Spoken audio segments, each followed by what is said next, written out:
ఏం జున్ను నీ క్వశ్చన్ ఏంది? ఇది మేడం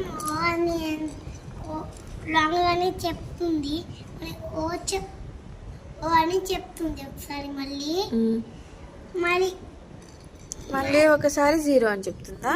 ఒకసారి జీరో చెప్తుంది, మళ్ళీ రాంగ్ చెప్తుంది. ఇది రాంగా? ఇది రాంగ్, ఇది రాంగ్. రాంగ్ అని చెప్తుంది. మళ్ళీ ఏం చెప్తుంది? మళ్ళీ అంటే మళ్ళీ ఏబిసిలు ఏమని చెప్తుంది?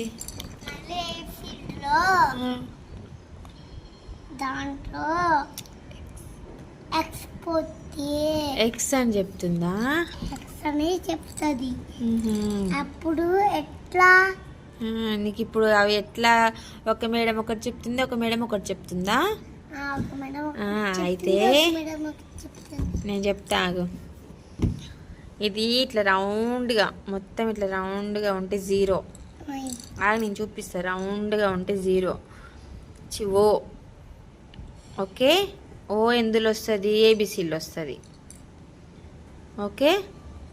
ఏబిసిడి మేడం వచ్చినప్పుడు, ఇంగ్లీష్ మేడం వచ్చినప్పుడు దీన్ని ఓ అని చెప్తుంది. ఓకేనా? తర్వాత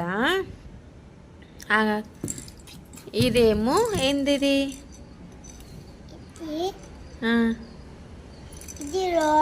జీరో.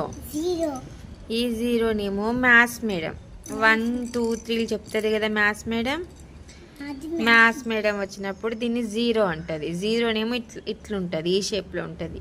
ఓనేమో ఇట్లుంటుంది, అన్నీ ఓ ఇట్లుంటుంది. ఓకే. ఇంగ్లీష్ మీడియం వచ్చినప్పుడు ఇదేమంటుంది? ఎక్స్ అని చెప్తుంది. ఓకే.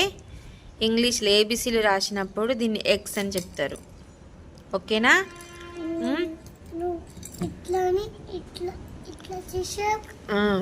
మళ్ళీ ఇదేమో నువ్వు రైట్ ఆర్ రాంగ్ ఆన్సర్స్ ఉంటాయి కదా, రైట్ ఆర్ రాంగ్ ఆన్సర్లా ఇది వాడతారు.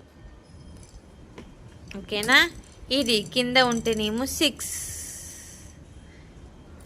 ఇట్లా ఇది పైన ఉంటేనేమో 9. ఓకే, అర్థమైందా? సో ఇదేంది? ఇదేంది? ఓ ఎందులో వస్తుంది? ఎందులో?